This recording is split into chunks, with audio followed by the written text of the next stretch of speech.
à quelqu'un le motive, le fortifie. Quand je dis merci à ma foi, quand je dis merci à Dieu pour ce qu'il fait, Dieu est glorifié. Quand je dis merci à Dieu pour l'Église, Dieu est glorifié. La reconnaissance crée l'atmosphère de miracle.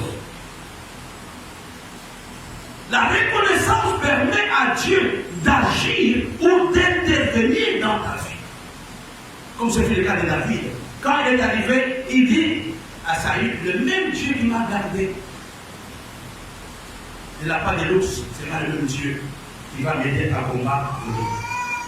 Mes frères et sœurs, quand vous commencez à cultiver en vous, notez ça, ne le prenez pas au sujet.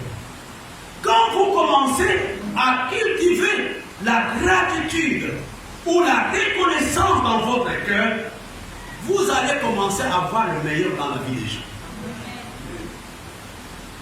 Mais quand ton cœur est fermé, le passé il a bien travaillé, et tu as vu ce que tu dis Joshua a fait. Là, tu n'as rien vu. Oh, je me dis Dieu pour ma maison. Il n'y a même pas dans ta maison, il n'y a même pas, parce qu'elle a perdu. La reconnaissance m'aide à voir le meilleur dans la vie de ma vie, Joseph. Quand tu es reconnaissant de cet homme que Dieu t'a donné, de cette femme que Dieu t'a donné, de ce œuvre que Dieu t'a donné, tu verras moins de défauts. Il va avoir beaucoup plus de bonnes choses. Et aujourd'hui, le diable t'aveugle à cause d'un problème. Tu ne vois que des défauts dans la vie de ta femme. Cette femme qui a sacrifié son travail pour toi. Cet homme qui a sacrifié sa jeunesse pour toi, tu ne vois que les défauts. La reconnaissance, non seulement m'aide à voir le meilleur des gens, mais la reconnaissance m'aide aussi à recevoir le meilleur des gens. Il y a des gens qui ne reçoivent pas parce que dans leur cœur, il n'y a pas de reconnaissance. Parce que dans leur cœur, il n'y a pas de reconnaissance. Je connais une maman, quand tu donnes quelque chose, elle va t'appeler 10 fois pour te dire merci. Parce que j'ai reçu. Mais une chose est bien dit. La reconnaissance. La reconnaissance te permet d'ouvrir les portes de la faveur de Dieu dans ta vie. La reconnaissance t'aide à ne pas déprimer. La reconnaissance est une arme contre la dépression. J'avais donné un témoignage, je pense qu'il y a 2 jours. Il y a quelques années, une sœur de l'église était venue me voir au bureau. Elle m'a dit, mais pasteur, il y a un pasteur qui est arrivé, il est à Bali, c'était nigérian, il a une belle maison, mais toi tu es seulement ici, lui il a une cour. C'était dans cette chambre. Et quand la sœur est partie, je suis resté triste. Il dit, mais lui il est bien, regarde, il vient d'arriver, il a une belle maison, il a une cour, etc. Le soir, Dieu m'a parlé. Il me dit, depuis que tu es là, je vais te faire 2 ou 3 ans de avec vous. Tu as déjà payé combien d'argent? Mais lui, quelques temps après, ce passage a été délogé. Parce que c'était une maison conflictuelle. Apprends à dire merci à Dieu pour le peu qu'il te donne. Pour cette femme qui ronfle, dis merci. Pour ce mari qui n'a pas de travail, dis merci. Pour ce papa que Dieu t'a donné, dis merci. La reconnaissance m'aide, mais protège contre la dépression. Et un autre point qui est important par rapport à la reconnaissance combat mon découragement. Les gens étaient découragés en face de Goliath, mais à cause de la reconnaissance, David a dit non, moi je vais continuer. La reconnaissance t'amène à tenir le coup. Il dit même s'il y a des problèmes, je vais tenir le coup jusqu'au bout, je vais tout faire. Je vais parler ce matin à quelqu'un. La reconnaissance t'apprend la patience pour apprendre le jour meilleur. Et vous savez, il y a très peu de gens malheureusement qui sont reconnaissants. Très peu de gens qui sont reconnaissants. La reconnaissance, il y a quelque chose que je vais te dire. La reconnaissance te protège contre la jalousie, contre l'esprit de comparaison, contre l'envie. J'aime mes pasteurs. Souvent quand je pars, ils voient que ce n'est pas dans notre ministère, mais ils sont contents de l'être notre. Les pasteurs peut y arriver. Ils ne sont pas troublés par ce que Dieu a fait, mais ils bénissent Dieu pour ce que Dieu fait pour eux. La reconnaissance t'aide à t'accepter et à t'admirer. David le dit quelque part.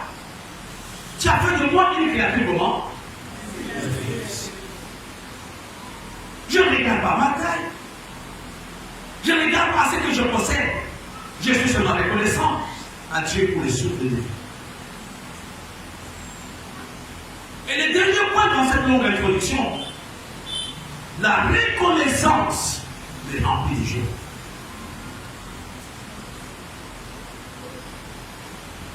C'est ça le bien-aimé. La reconnaissance n'est pas quelque chose d'un seul jour. Ça doit être un style de vie. Ça doit être un style de vie qui doit caractériser chacun d'entre nous. La reconnaissance doit caractériser chacun d'entre nous. Le comble qu'il y a très peu de gens qui sont reconnaissants. Très peu. Très peu. Très peu. Et le complet de la reconnaissance et l'ingratitude. Alors je disais pendant les 15 minutes qui me restent, vous donnez la dernière partie de ce message. Il n'y a pas de gratitude sans souvenir. Pasteur Ray demande Deutéronome chapitre 8, verset 2.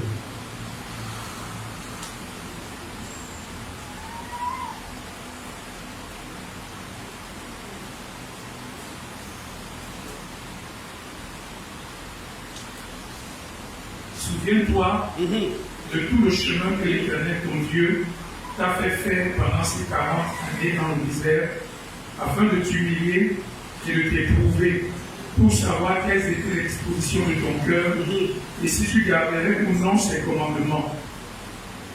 Regarde d'abord le Deutéronome chapitre 8, verset 18. Souviens-toi de l'Éternel, ton Dieu, car c'est lui qui te donnera de la force pour les acquérir, afin de confirmer comme il le fait aujourd'hui son alliance qu'il a juré à tes pères. Regarde pour devenir Deutéronome 15, verset 15.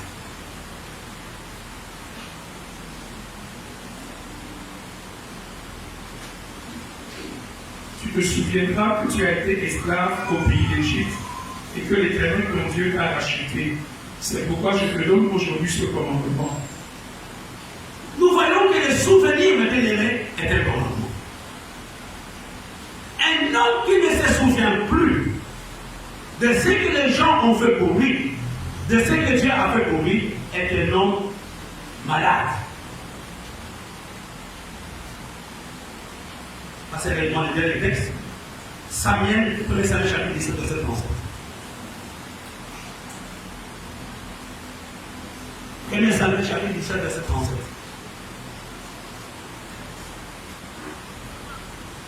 David dit encore, l'Éternel qui m'a délivré de la griffe du lion et de la patte de l'ours me délivrera aussi de la main de ce Philistin. Et Saül dit à David, va et que l'Éternel soit avec toi. Mais frère, ici nous sommes dans un contexte de guerre. Pendant 39 jours, Israël est dans la panique à cause de l'attaque de Goliath. Mais il y a un jeune homme qui arrive. Ce jeune homme s'appelait David, 17 ans.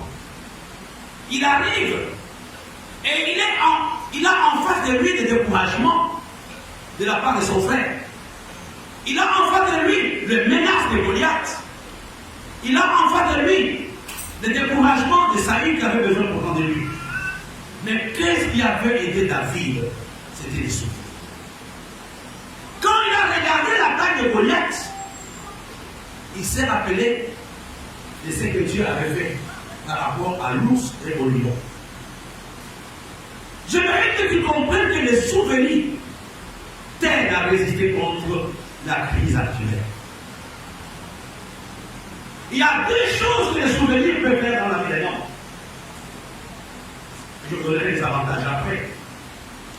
Il y a des choses qui sont importantes dans la vie des gens.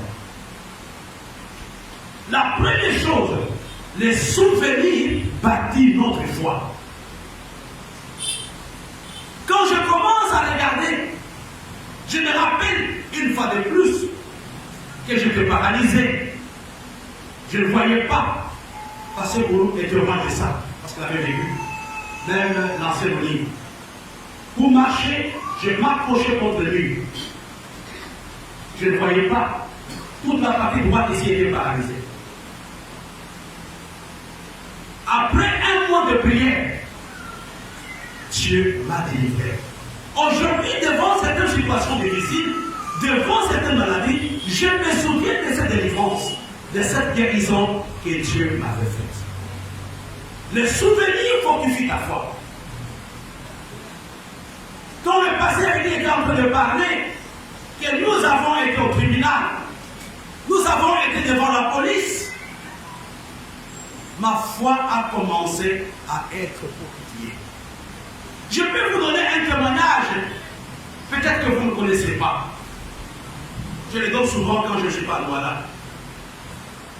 En 2007,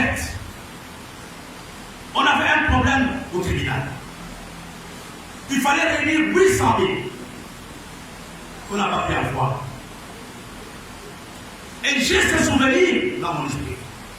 Je suis rentré dans ma chambre, je me suis mis à genoux et je pleurais. Il était minuit. Je pleurais, je dis, mais Seigneur, tu m'abandonnes. Qu'est-ce qui se passe? L'avocat a besoin de cet argent, sinon demain il sera en tribunal. Quelques temps après, le pasteur Boulou m'appelle. Parce que lui qui gérait l'adresse email de l'église, le compte de l'église, c'est lui qui gérait. Il m'appelle, il a dit, il y a un mail pour vous. Ben, je peux te rappeler. Il y a un mail pour vous que le pasteur Paul Olson vient d'envoyer. Et comme Ben le sait, il n'a pas lu le mail. Il a dit, je ne sais pas, je vous l'envoie. J'étais un peu même fâché pourquoi il m'avait appelé à cette heure-là. Je suis quand même levé, je suis parti ouvrir le mail. J'avais un ordinateur, je regardais. C'était Paul Olson. Il a dit, Floribert, je suis au Canada. Il est quelle heure? Au Canada, il était 18 heures. Moi, à quel moment j'ai prié? J'ai prié à minuit. C'était à la même. Il me dit, je ne sais pas ce qui s'est passé.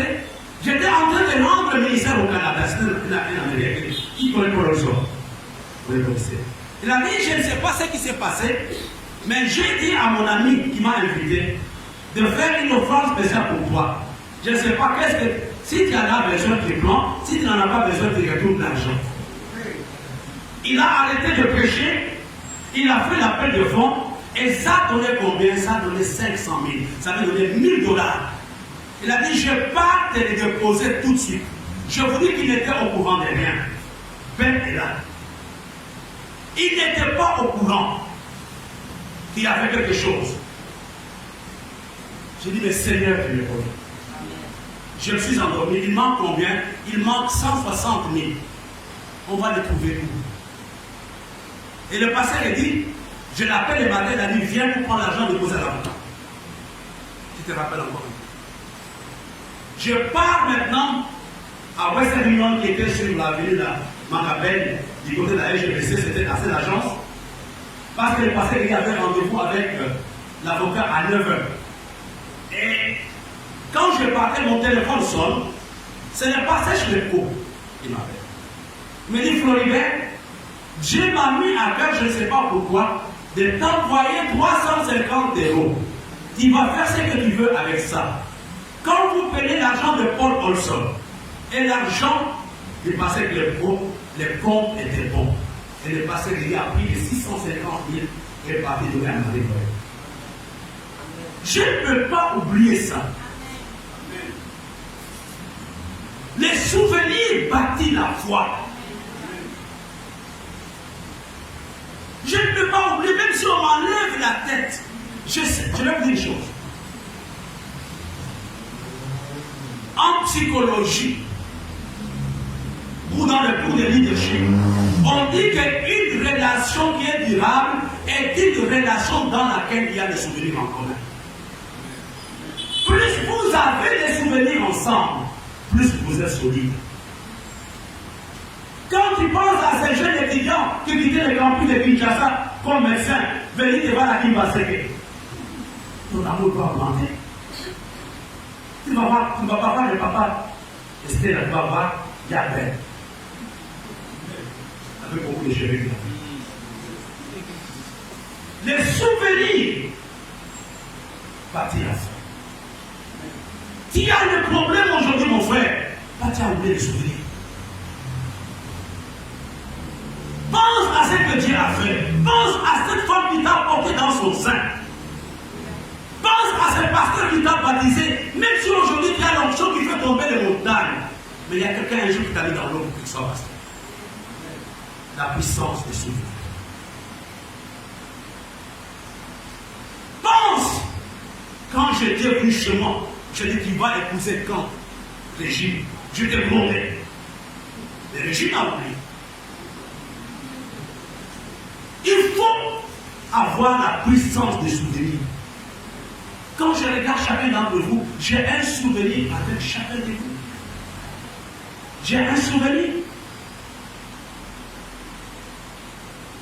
La deuxième chose, les souvenirs est une arme contre la peur. Quand David arrive, il n'a pas peur. Pourquoi? Il avait déjà vu Dieu dans d'autres circonstances. Il faut partager mon message avec ta maman. Je ne vais pas te citer, tu me regardes au Seigneur. Les souvenirs est une arme contre la peur. Le même Dieu qui m'a protégé contre la patte de l'ours et la patte de lion, il protégera. Église, nous avons connu plus que ça aujourd'hui. Nous sommes passés partout. Mais Dieu a toujours été avec nous. Nous n'allons pas nous laisser intimider par un individu. J'ai des souvenirs où Dieu nous protège comme toute une chefferie. 12 notables. J'ai ces souvenirs-là. Mon frère et ma soeur, si tu veux avoir de bonnes relations, cultive en toi les souvenirs. Quand je vois Marie Thérèse, je me rappelle quand elle venait pour compris ensemble. On gênait, je gênais avec elle. Quand elle était à la Solène. Je me rappelle comment elle m'aidait à avoir le visa pour aller en France sans beaucoup de problèmes. Les souvenirs. Les souvenirs anoblissent nos relations. Je n'ai pas oublié. Quand je venais d'arriver, Ben n'était pas converti. Il m'appelle un jour pour me donner des conseils comment on doit vivre avec les Camerounais. Je n'ai pas oublié, c'était un coup. Nous étions à deux au plafond. Il fait comme ça, fait comme ça, fait comme ça, fait comme ça, fait comme ça. Il n'était pas dans l'église. Il dit avec ça. Je n'ai pas oublié. Quels sont les avantages du souvenir? Je vais terminer. Il y a 6 grands avantages des souvenirs. Et que j'aimerais en cette fin d'année que tu puisses penser, que tu puisses avoir des souvenirs en cette fin d'année. Tu as un vieux pasteur devant toi, est-ce qu'il l'avait vu quand il avait 68 ans? Les souvenirs font de toi un bon chrétien. Il y a 6 points importants ce matin que je vais vous dire. La première chose, le souvenir nous rend reconnaissants envers Dieu et envers autrui.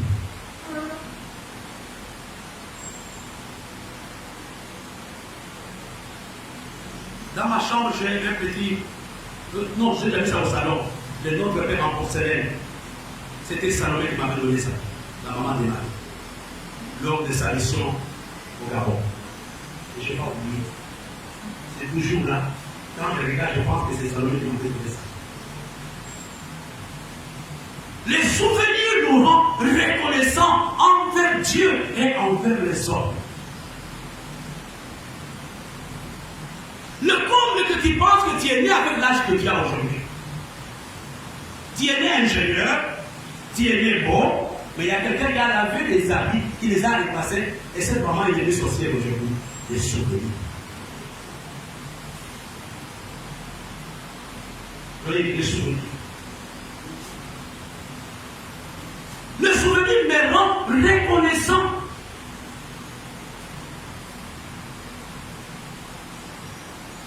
Aujourd'hui, avec toi, pense à tes hommes qui ont payé tes études. Pense à ces hommes qui t'ont fait du bien. Pense à ce pasteur qui a prié pour toi pour que tu te maries. Les souvenirs qui rendent reconnaissant envers Dieu et envers les hommes. Dans le livre de Deutéronome, chapitre 16, au verset 12, on ne doit pas les lire, vous allez prendre la référence. Le souvenir nous aide à aider les autres.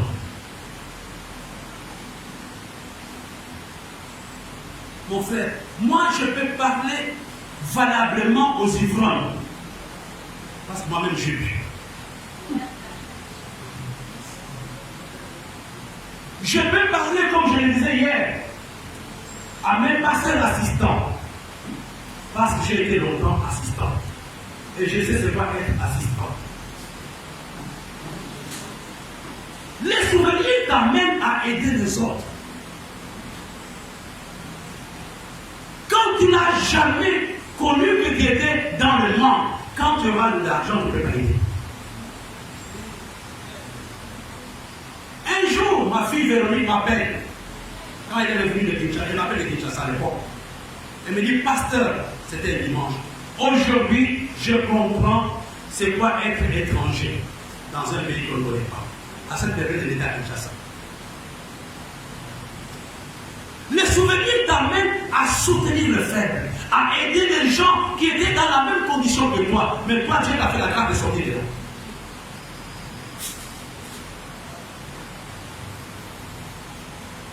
Tu as été dans le péché, tu as été dans la prostitution, et c'est les souvenirs qui peuvent te donner la force d'aller les chercher. Vous les avez laissés.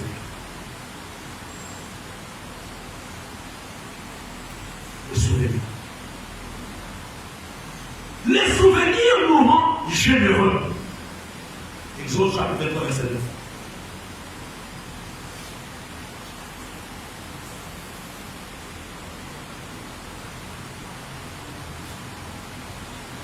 Vous savez, je vous donne un témoignage qui peut vous aider. La puissance du souvenir. Il y a quelques années, notre église a connu des problèmes. J'ai appelé un ami.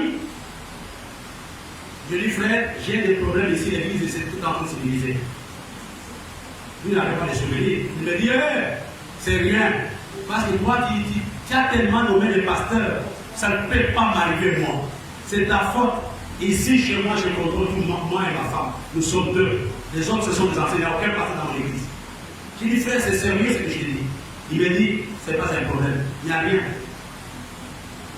6 mois après, il m'appelle dans la nuit.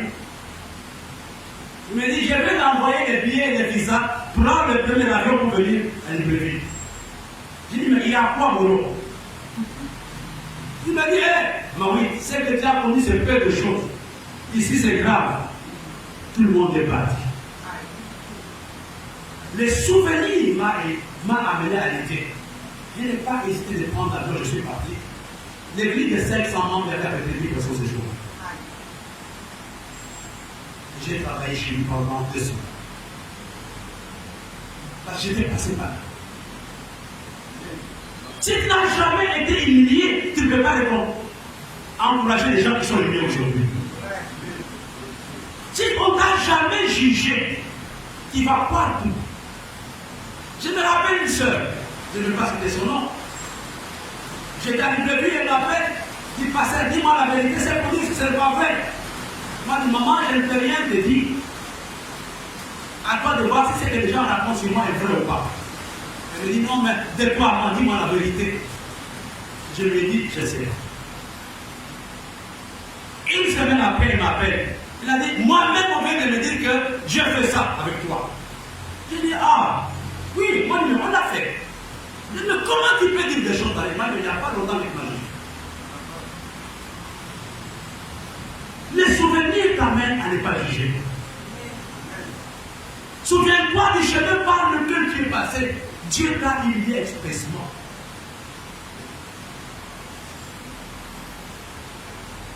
Frères et sœurs, il y a des gens aujourd'hui qui n'ont aucun sentiment, qui n'ont aucun souvenir dans leur cœur. Et tu peux t'arrêter aujourd'hui. Quand moi je vois le vieux maman de l'église, j'ai trouvé maman, elle avait 40 ans sur sa vie. C'était une jeune femme qui nous disait, on courait, on est parti, on de chercher les papiers de l'église. On courait à gauche, à droite. Quand je la vois traîner aujourd'hui le pas, le souvenir m'amène à l'église. Je l'ai vu. Quand je vois Marie-Josée, quand je vois Victorine, le souvenir. Le quatrième avantage du souvenir, il reste deux, terminons. Le souvenir cultive l'unité.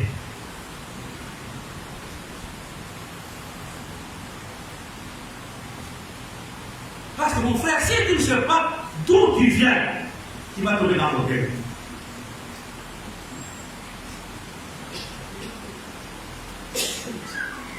Louise ne peut pas oublier Dieu. Je l'ai trouvé, elle vendait les vivres frais, les tomates frais, Louise. Elle allait à lui prendre des poissons et venir. Donc ce n'est pas Dieu qui l'a abandonné, c'est la paresse. Donc il voit. Quand il y a des évidences de Dieu dans ta vie, qui vendait les légumes au marché là, elle partait à lui prendre des poissons pour vendre. C'était une jeune femme stable. Donc on ne peut pas dire que Dieu n'a rien fait. Les souvenirs cultivent dans l'homme le sens de l'humilité. Mon frère, si tu n'as jamais, si tu oublies tous les souvenirs, il y a des gens à qui tu ne parleras jamais. Tu dis de croire que tu t'es créé. Tu te crois que tu es arrivé à ce point-là comme tu es arrivé là. Si tu oublies que cette femme t'a aimé quand tu n'avais rien, tu ne peux pas avoir peur aujourd'hui.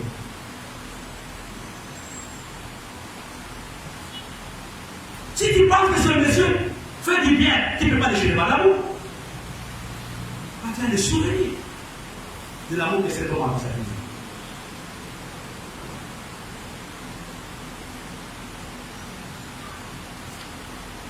Le cinquième avantage, dans le passé nous a donné ça, Deutéronome chapitre 15, verset 15, le souvenir nous aide à prendre conscience de nos origines.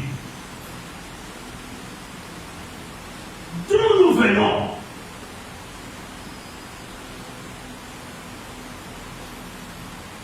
Quand tu sais d'où tu viens, qu'est-ce que tu peux refuser à Dieu?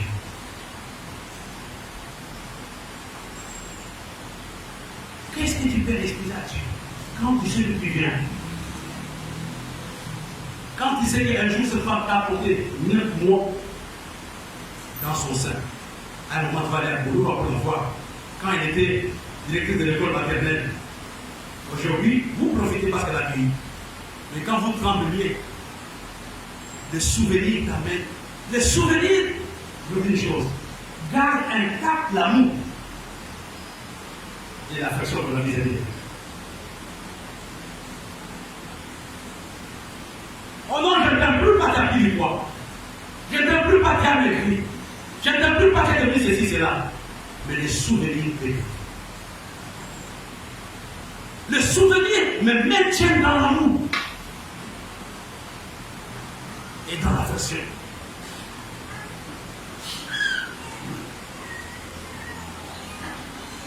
Hier, j'ai donné un témoignage, j'étais jeune pasteur il y a quelques années. J'arrive à Marois, j'ai fait la conférence de couple. Parmi les jeunes, il y avait un pasteur qui avait Joseph Garoua, qui avait suivi mon enseignement. Il y avait un couple qui avait déjà divorcé entre guillemets. Ils étaient en séparation de corps, le problème était au tribunal. Il m'a dit, mais tu enseignes bien sur le mariage. J'ai un couple là, je vais te les envoyer. On n'est pas de souci. Il a pris rendez-vous avec la femme, il a pris rendez-vous avec l'homme, et les deux sont venus me voir à l'école de Baptiste. Différemment. La femme est venue avec sa voiture à Garoua. Elle monte dans ma chambre, Mais les messieurs, vous m'avez appelé. Il m'a dit, oui, je vous ai appelé. Quelques temps après, son mari arrive au service voiture, il garde. Et le 2, c'est le coup dans ma chambre. Vous savez, quand il y a un couple, les couples, ils se sont croisés. La femme a croisé le mari, ils m'ont regardé, et le mari a croisé la femme. Le monsieur me dit bonjour monsieur. On dit bonjour monsieur.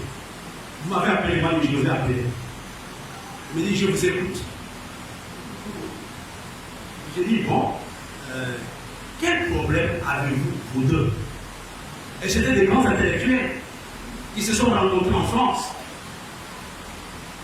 Quel est le problème entre vous? La femme s'élève la première. Cet homme que tu vois là, il a tout oublié. Il a commencé. Et quand elle parlait, il a oublié, elle pleurait. Il a oublié comment moi je l'ai sacrifié. Il a oublié comment j'ai fait, Il a parlé. Moi j'étais assis comme un bon arbitre. Après le mari aussi prend la parole. Mais voilà. Sa femme était une femme. Cette jeune fille aussi a tout oublié. Quand j'ai quitté Lyon pour aller le voir à Paris, les deux ont commencé à dire tu as oublié. Et les deux pleuraient. Le mari était dans un coin, qui a oublié.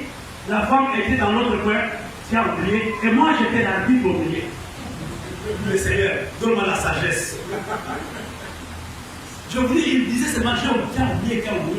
J'ai pris la main de la femme, je l'ai tirée vers moi, j'ai pris le mari. J'ai dit, mais il n'y a pas de problème entre vous, à vous entendre parler. Donc tu as oublié. Et j'ai commencé à me retirer comme un bon arbitre pour proclamer les vainqueurs. Je les ai dit embrassés. Ils ont hésité après. Ils se sont embrassés. On a posé, ils sont partis. Le lendemain, il m'appelle du pasteur qui veut nous aider à récupérer la plainte que nous avons déposée au tribunal parce qu'on ne doit plus divorcer. Qu'est-ce qui les avait aidés? Les souvenirs. Il y a des choses que tu ne peux pas faire à cette communauté si tu as un bon souvenir. Il y a des choses que tu ne peux pas faire sur le pasteur Mamoui, sur le pasteur Boulou, sur le pasteur Lévis, sur le pasteur Clarisse, si tu as un bon souvenir.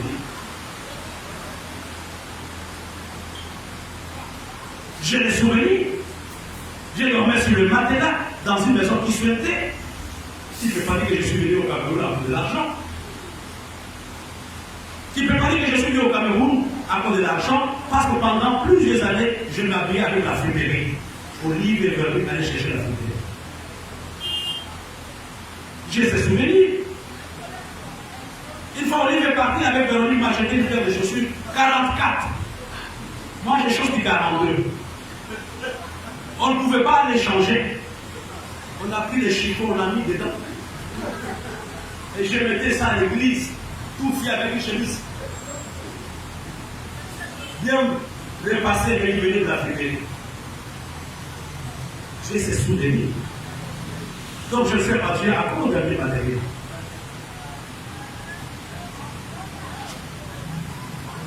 Et quand j'ai marché avec les chaussures, là, ça faisait des bruits.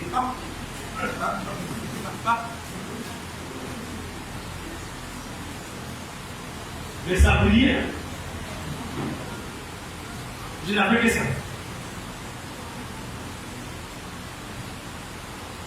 Les souvenirs nous apprennent l'humilité. Et le souvenir nous ramène dans notre passé, nos origines. C'est la raison pour laquelle, dans le livre de Matthieu, je ne vais pas lire avec vous, Matthieu chapitre, parce que l'idée est importante. Matthieu chapitre 16, verset 9 à 10. Matthieu chapitre 16, verset 9 à 10. Ce sont les paroles du Seigneur.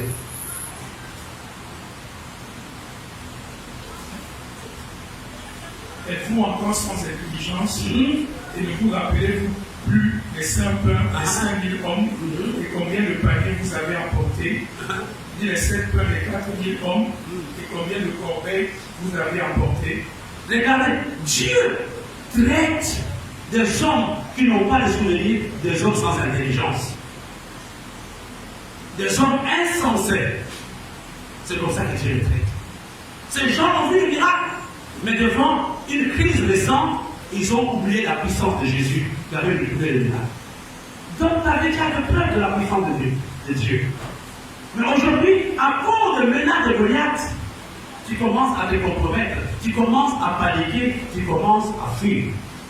Les souvenirs t'aident à couper la tête de Goliath. Le dernier point pour terminer, les souvenirs font de toi une personne reconnaissante.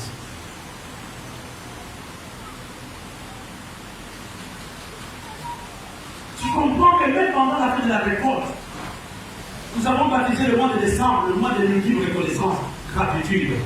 Il y a énormément de choses que Dieu a pu faire pour nous dans cette nation. Ce matin, je voudrais seulement là où tu te trouves, que tu baisses la tête. Que tu bénisses Dieu pour ta famille. Que tu bénisses Dieu pour cette communauté. Que tu bénisses Dieu pour tes pasteurs. Ils ne sont pas des parfaits. Mais s'il y avait un minimum de souvenirs dans votre vie, il y a des choses que vous ne pouvez pas dire. Il y a des attitudes que vous ne devez pas adopter.